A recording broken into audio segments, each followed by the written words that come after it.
السلام علیکم ورحمۃ اللہ وبرکاتہ۔ کیا حال ہیں آپ سب کے؟ آئی ہوپ سو گڈ انشاءاللہ تعالی۔ آج ہم وضو کے ریلیٹڈ بات کریں گے، وضو کی فضیلت اور اس کو کیسے صحیح طریقے سے جیسے ہمارے نبی صلی اللہ علیہ وسلم نے کیا ویسے کرنا چاہیے۔ آج ہماری سیریز کا ڈے 2 ہے، نماز نبی سیریز کا ڈے 2 ہے آج۔ اسٹارٹ کرتے ہیں۔ رب اشرح لی صدری ویسر لی امری واحلل عقدۃ من لسانی یفقہوا قولی رب زدنی علما اللہم ارنا الحق حقا وارزقنا اتباعہ وارنا الباطل باطلا وارزقنا اجتنابہ اللہم فقہنا فی الدین آمین۔ بسم اللہ الرحمن الرحیم۔ وضو کیسے کیا جاتا ہے؟ جیسے ہمارے نبی محمد صلی اللہ علیہ وسلم نے کیا، آج ہم اس طریقے سے وضو سیکھیں گے انشاءاللہ۔ حدیث کا مفہوم ہے اچھی طرح وضو کرنا نصف ایمان ہے۔ جب بھی کوئی شخص اپنا وضو اچھی طرح کرتا ہے اور خلوص کے ساتھ نماز پڑھتا ہے تو اس کے ایک نماز سے دوسری نماز تک کے گناہ معاف کر دیے جاتے ہیں۔ ابن عباس رضی اللہ عنہ کہتے ہیں کہ آپ صلی اللہ علیہ وسلم نے اچھی طرح وضو کرنے کا حکم دیا، یہ حدیث کا مفہوم ہے۔ کسی کی نماز اس وقت تک مکمل نہیں ہوتی جب تک اپنا وضو اس طرح قابل نہ کرے جس طرح اللہ نے اسے حکم دیا ہے۔ اعضائے وضو میں سے تھوڑی سی جگہ بھی خشک رہ جائے تو وضو نہیں ہوتا۔ اگر وضو کے بعد پتہ چلتا ہے کہ کچھ حصہ خشک ہے تو اتنا حصہ دھو لے۔ اگر وضو خشک ہو گیا اور پھر پتہ چلا تو دوبارہ وضو کرنا ہوگا، ٹھیک ہے۔ اب بات کرتے ہیں وضو کرنے کے کتنے فائدے ہیں۔ ہماری ظاہری و باطنی نجاست سے طہارت حاصل ہوتی ہے۔ وضو کرنے سے گناہ جھڑتے ہیں۔ ڈپریشن کا علاج وضو ہے۔ انسان تر و تازہ ہو جاتا ہے الحمدللہ۔ گزشتہ گناہوں سے معافی کا ذریعہ ہے۔ ماضی کے گناہ یاد آئیں تو انسان کو چاہیے کہ مسنون وضو کرے اور 2 رکعتیں ایسے پڑھے کہ توجہ اللہ کی طرف رہے، تو امید ہے کہ اس کے گناہ معاف کر دیے جائیں گے انشاءاللہ۔ وضو کرنے سے گرہیں کھلتی ہیں۔ آپ صلی اللہ علیہ وسلم نے فرمایا کہ میری امت میں سے جو شخص رات میں وضو کرنے کھڑا ہوتا ہے وہ اپنے نفس کا علاج کرتا ہے، اس حال میں کہ اس پر گرہیں ہوتی ہیں۔ بس جب وہ ہاتھ دھوتا ہے تو ایک گرہ کھل جاتی ہے، جب منہ دھوتا ہے تو ایک اور گرہ کھل جاتی ہے، جب سر کا مسح کرتا ہے تو ایک اور گرہ کھل جاتی ہے، جب پاؤں کو دھوتا ہے تو ایک اور گرہ کھل جاتی ہے۔ بس اللہ عز و جل ان فرشتوں سے جو حجاب کے پیچھے ہوتے ہیں فرماتا ہے کہ میرے اس بندے کو دیکھو، اپنے نفس کا علاج کرتا ہے اور مجھ سے مانگتا ہے، جو کچھ میرے اس بندے نے مانگا وہ اس کے لیے ہے۔ نظر سے بھی گرہ لگ جاتی ہے تو ان کے علاج میں سے ایک علاج تہجد ہے۔ تو پیاری شہزادیوں، اگر نظر کا مسئلہ ہو، کسی کو نظر لگی ہو تو تہجد پڑھا کریں۔ صبح کے وضو سے انسان حشاش بشاش ہو جاتا ہے۔ رات طہارت سے گزارنے والے کے لیے فرشتہ دعا کرتے ہیں۔ تکلیف میں وضو کرنا درجات کی بلندی کا باعث ہے۔ قیامت کے دن وضو کے اعضاء چمکیں گے اور نبی صلی اللہ علیہ وسلم اس چمک سے اپنے امتی کو پہچان لیں گے۔ حدیث کا مفہوم ہے یہ۔ مومن کا زیور وہاں تک پہنچے گا جہاں تک وہ وضو کرتا ہے۔ اچھی طرح سے کیا گیا مسنون وضو جنت میں لے جانے کا ذریعہ ہے۔ نبی صلی اللہ علیہ وسلم نے وضو سے پہلے مسواک کی ترغیب دلائی۔ نبی صلی اللہ علیہ وسلم ہر وضو سے پہلے مسواک کرتے اور رات میں تہجد کے لیے جب اٹھتے تو اچھی طرح مسواک کرتے۔ مسواک کرنے کا سب سے بڑا فائدہ مسواک کرنے سے رب کی رضا ملتی ہے۔ مفہوم حدیث ہے کہ مجھے مسواک کے بارے میں اس قدر حکم دیا گیا ہے کہ میں دانتوں کے بارے میں ڈرنے لگا۔ وضو کا تفصیلی طریقہ: سب سے پہلے بسم اللہ پڑھنا، مگر قضائے حاجت کی جگہ پر بسم اللہ نہیں پڑھنی چاہیے بلکہ باہر پڑھ کر اندر جانی چاہیے۔ اگر آپ لوگوں کا ایسا کوئی مسئلہ ہے، یہ سوال بھی بہت آتا ہے۔ آج کے دور میں ہر دوسرے گھر میں باتھ روم کا یہ سسٹم ہے کہ ایک ہی جگہ پر دونوں چیزیں ہوتی ہیں۔ دیکھیں آج کل کا جو سسٹم ہے وہ ایک روم کی طرح ہوتا ہے کامن، جس میں پورا ڈیڈیکیٹڈ حصہ ہوتا ہے جہاں ٹوائلٹ ہوتا ہے، یا WC جس کو بولتے ہیں، جس کے اندر پیشاب وغیرہ کرتے ہیں، چاہے ویسٹرن ہو یا انڈین ہو۔ یہ ایک ڈیفائن ایریا ہوتا ہے جس کے اندر باتھ روم ہوتا ہے۔ تو ایسے سسٹم کے اندر وضو کرنا یا نہانے میں جو کامن ٹوائلٹ ہے اس میں کوئی حرج نہیں۔ سیکنڈ سوال، وضو سے پہلے کی دعا اور بعد کی وہ ہم باہر پڑھیں گے۔ مطلب باتھ روم میں جانے سے پہلے بسم اللہ اور بیت الخلاء میں جانے کی دعا اللہم انی اعوذ بک من الخبث والخبائث، یہ پڑھ کر داخل ہوں گے۔ اور اگر بسم اللہ پڑھنا بھول گئے تو اندر آپ نے دل میں پڑھنی ہے، زبان سے ادا نہیں کرنی، جان بوجھ کے بسم اللہ نہیں چھوڑنا چاہیے۔ اگر مسئلے کا علم ہی نہ ہو تو الگ بات ہے۔ اور باہر آنے کے بعد وضو کے بعد کی دعائیں پڑھ لینی ہیں۔ اوکے ہو گیا؟ اب بات کرتے ہیں ہاتھ دھونے کی۔ دونوں ہاتھ 3 بار دھوئیں، پہلے دایاں دھوئیں پھر بایاں دھوئیں۔ دائیں جانب سے وضو شروع کریں۔ آپ صلی اللہ علیہ وسلم دائیں جانب سے وضو شروع کرتے تھے۔ بہت ساری خواتین انگوٹھیاں پہنتی ہیں تو انگوٹھی کی جگہ کو بھی لازمی دھونا ہے، کلی کرنا ہے اور ناک میں پانی ڈالنا ہے۔ آپ صلی اللہ علیہ وسلم نے فرمایا کہ کلی کرنا اور ناک میں پانی چڑھانا فطرت میں سے ہے۔ 3 دفعہ ایک ہی چلو سے کلی اور ناک میں پانی چڑھایا جا سکتا ہے، یا 3 دفعہ پہلی کلی اور پھر 3 دفعہ ناک میں پانی چڑھایا جا سکتا ہے۔ دونوں طریقے صحیح ہیں، لیکن پہلے والے طریقے کی اسناد زیادہ مضبوط ہیں۔ ناک جھاڑنا، ناک میں اچھی طرح پانی چڑھانا چاہیے اور ناک کو جھاڑنا چاہیے، مگر روزے کی حالت میں ناک میں زیادہ پانی چڑھانے سے گریز کریں۔ ابو ہریرہ رضی اللہ عنہ سے روایت ہے کہ تم میں سے جو وضو کرے اور ناک میں پانی ڈالے تو اسے جھاڑے۔ زکام میں ناک میں پانی چڑھانا فائدہ مند ہے، دائیں ہاتھ سے پانی ڈالنا چاہیے اور بائیں ہاتھ سے جھاڑنا چاہیے۔ کلی یا منہ دھوئے بغیر وضو مکمل نہیں، کیونکہ ناک منہ چہرے کے اندر داخل ہے۔ قرآن میں چہرے کا ذکر ہے اور سنت میں بھی ہے۔ چہرہ دھونا، جہاں سے بال شروع ہو رہے ہوں وہاں سے پیشانی سے کان کی لو اور تھوڑی سب چہرے میں شامل ہے۔ چہرہ دھونے کے بعد مرد داڑھی کے بالوں میں 1 مٹھی پانی لے کر تھوڑے سے نیچے کی طرف گرائیں اور انگلیوں سے خلال کریں۔ ہاتھوں کو دھونا، دونوں ہاتھوں کو کوہنیوں تک دھونا چاہیے، کوہنیوں سے نیچے کی طرف پانی لا کر مل مل کر دھونا چاہیے۔ اب بات کرتے ہیں مسح کی۔ عورت اور مرد کے مسح میں کوئی فرق نہیں ہے۔ اللہ تعالیٰ کا فرمان ہے وَامْسَحُوا بِرُؤُوسِكُمْ، یعنی اپنے سروں کا مسح کرو۔ یہ فرمان مرد و عورت دونوں کو شامل ہے۔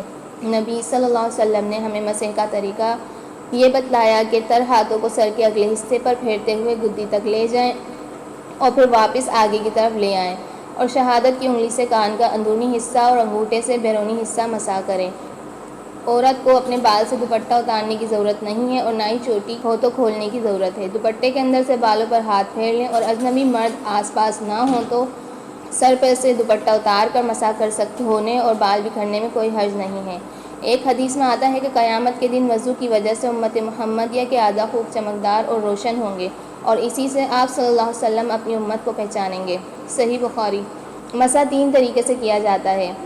دونوں ہاتھوں کو سر کے اگلے حصے سے پیچھے لے جانا اور پیچھے سے آگے لانا، یعنی سر کے ابتدائی حصے سے دونوں ہتھیلیاں پیچھے گدی تک لانا، پھر وہاں سے واپس ابتدائی حصے کی طرف لے جانا۔ سر کے اگلے حصے سے شروع کرتے ہوئے بالوں کی سمت میں سارے سر کا مسح کرنا، یعنی اوپر سے سر کا مسح شروع کر کے ہر جانب سے بالوں کی لٹوں کے رخ پر لے جاتے ہوئے مسح کرنا۔ دونوں ہاتھوں کو سر کے پچھلے حصے سے آگے لانا اور آگے سے پیچھے لے جانا۔ کان صاف کرنا، شہادت کی انگلیاں کانوں کے سوراخوں میں ڈال کر کان کے اندر سامنے کا حصہ کا مسح کرنا، اور انگوٹھوں سے کان کے باہر پچھلے حصے کا مسح کرنا کہ کان کے اندر کے سارے بلوں میں انگلیوں کو پھیرا جائے۔ کان چونکہ سر میں ہی شامل ہیں، لہٰذا ایک ہی دفعہ پانی لینا ہے۔ پاؤں دھونا، پہلے دایاں پاؤں پھر بایاں پاؤں دھونا۔ ٹخنوں تک 3 دفعہ، پہلے دایاں پھر بایاں پاؤں دھونا۔ بائیں ہاتھ سے مل کر دھونا، دائیں ہاتھ سے پانی ڈالیں اور بائیں ہاتھ سے مل کر دھوئیں۔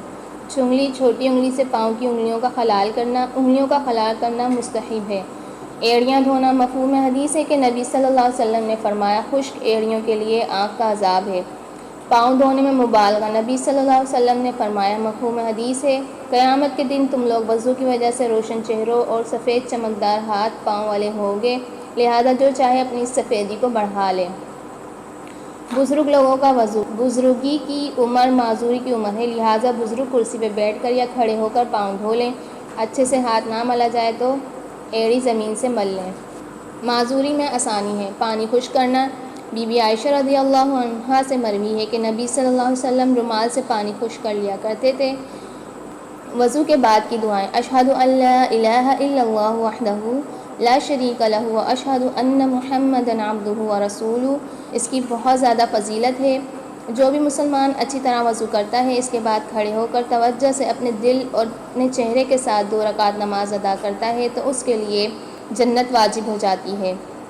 تم میں سے جو شخص بھی وضو کرے، وضو کو پورا کرے اور پھر یہ کہے اشہد ان لا الہ الا اللہ واشہد ان محمدا عبدہ ورسولہ، تو اس کے لیے جنت کے 8 دروازے کھول دیے جاتے ہیں کہ جس سے چاہے داخل ہو جائے۔ اللہم اجعلنی من التوابین واجعلنی من المتطہرین۔ ترمذی کی روایت میں یہ دعا بھی مذکور ہے: سبحانک اللہم وبحمدک اشہد ان لا الہ الا انت استغفرک واتوب الیک۔ اب ایک بات یہاں پر بتاتی چلوں کہ جب یہ دعا پڑھنی ہے تو انگلی آسمان کی طرف نہیں اٹھانی ہے، ہم نے نارمل طریقے سے بس یہ دعا پڑھ لینی ہے، نہ اوپر دیکھنا ہے نہ انگلی اٹھانی ہے، ٹھیک ہے۔ حدیث کے مطابق جس نے وضو کیا اور یہ دعا پڑھی تو یہ اس کے لیے ایک ورق پر لکھ دیا جاتا ہے، پھر اس میں مہر لگا دی جاتی ہے جو قیامت کے دن تک نہیں توڑی جاتی۔ وضو کے لیے جو برتن، لوٹا، ٹب جو بھی میسر ہو استعمال کر سکتے ہیں، دین میں سہولت ہے۔ رات کو ہی وضو کا پانی اور مسواک تیار کر لینا افضل ہے۔ وضو کے برتن میں ہاتھ ڈالنے سے پہلے ہاتھ دھو لینے چاہیے۔ وضو کے لیے پانی کی مقدار: وضو میں 1 مد پانی اور غسل میں 1 سا پانی کفایت کر جاتا ہے۔ 1 مد سے مراد ہے کہ ایک اوسط درجے کے آدمی کے دونوں ہتھیلیوں کو بھر کر ہاتھ پھیلانے کی مقدار کے برابر۔ غسل کے 3 لیٹر کافی ہیں، یہ مقدار پسندیدہ ترین ہے۔ پانی احتیاط سے خرچ کرنا اسراف کی ممانعت ہے۔ اگر دریا بھی بہہ رہا ہو تو پانی ضائع نہیں کرنا چاہیے۔ اعضاء کتنی بار دھوئیں؟ نبی کریم صلی اللہ علیہ وسلم کبھی 1 بار، کبھی 2 بار اور کبھی 3 بار اعضاء دھوتے۔ 3 بار سے زیادہ نہیں دھو سکتے، ایسا کرنا ظلم و زیادتی ہے۔ ہر نماز کے لیے وضو کرنا: نبی صلی اللہ علیہ وسلم عام طور پر ہر نماز کے لیے نیا وضو کرتے۔ صرف فتح مکہ کے موقع پر آپ صلی اللہ علیہ وسلم نے ایک وضو سے کئی نمازیں پڑھیں۔ وضو کے ارکان میں سے کچھ رہ جائیں تو وضو اور نماز لوٹائی جائے گی۔ جب کوئی انسان وضو کے اعضاء میں سے کوئی عضو یا اس کا کچھ حصہ دھونا بھول جائے، اگر وہ وضو کے درمیان میں ہے یا وضو سے فارغ ہوا ہے اور اعضاء سوکھے نہ ہوں تو وہ حصہ دھو لے جو خشک رہ گیا تھا۔ لیکن اگر اعضاء وضو خشک ہو گئے یا دوران نماز یا بعد میں یاد آیا تو نئے سرے سے وضو نماز کو لوٹانا ہوگا۔ دودھ پی کر کلی کر کے نماز پڑھنا چاہیے، لیکن اگر بغیر کلی کے نماز پڑھ لی تو نماز ہو جائے گی۔ وضو کو ناقص کرنے والے عمل۔ اب آ جاتی ہے بات جرابوں پر مسح کی۔ بہت ساری اسٹوڈنٹ سوال کرتی ہیں سردیوں کے موسم میں جرابوں پر مسح کیسے کیا جائے؟ مغیرہ بن شعبہ کہتے ہیں کہ میں نے رسول اللہ صلی اللہ علیہ وسلم کو وضو کروایا تو آپ صلی اللہ علیہ وسلم نے اپنے موزوں پر مسح کیا اور نماز پڑھی۔ موزے عام طور پر چمڑے کے ہوتے ہیں۔ موزوں اور جرابوں میں فرق۔ ابن عثیمین کہتے ہیں کہ موزوں سے مراد ایسی چیز ہے جو پاؤں میں پہنی جاتی ہے، وہ چمڑے کی ہو یا کسی اور چیز کی۔ جرابوں سے مراد پاؤں میں پہنے جانے والے سوتی یا ریشمی یا اونی چیز کا کپڑا جیسے کاٹن یا ریشم وغیرہ۔ جوتوں پر مسح کا جواز۔ حضرت علی رضی اللہ عنہ کو دیکھا کہ انہوں نے وضو کیا اور جوتوں پر مسح کیا، پھر وہ مسجد میں داخل ہوئے، جوتے اتار دیے اور نماز پڑھی۔ مسح کرنا سنت ہے اور افضل ہے۔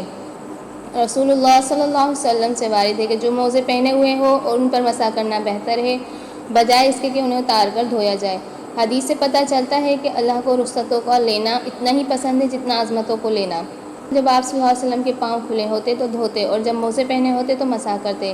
اگر انسان جنبی ہو جائے تو موزے اور جوتے اتار کر غسل اور وضو کرنا ہوگا۔ مسح کا طریقہ: آپ صلی اللہ علیہ وسلم پاؤں کے ظاہر یعنی اوپر والے حصے پر 1 مرتبہ ہاتھ پھیرتے۔ جو موزہ یا جوتا طہارت کی حالت میں پہنا ہو اس پر مسح ہوگا۔ موزے یا جرابیں پاک ہوں، نجس نہ ہوں ورنہ ان پہ مسح نہ ہوگا۔ جس چیز پر بھی حقیقی نجاست ہوگی اس میں نماز جائز نہیں، خواہ وہ موزہ ہو یا جراب ہو یا شلوار ہو یا قمیض۔ لعاب اور پسینہ پاک ہے، یہ نجاست میں نہیں آتا ہے۔ شریعت کے مقررہ کردہ مدت تک مسح ہوگا۔ مقیم کے لیے اس کی مدت 1 رات دن، مسافر کے لیے اس کی مدت 3 رات دن۔ اگر فجر کو جرابیں پہنی ہوں اور اشراق میں وضو ٹوٹا تو اس دن سے لے کر اگلے دن اشراق تک انہی موزوں پر بار بار مسح کر سکتے ہیں۔ پھٹے ہوئے موزوں پر مسح کرنا اس وقت تک جائز ہے جب تک ان کو پہننا اور ان کے ساتھ چلنا ممکن ہو۔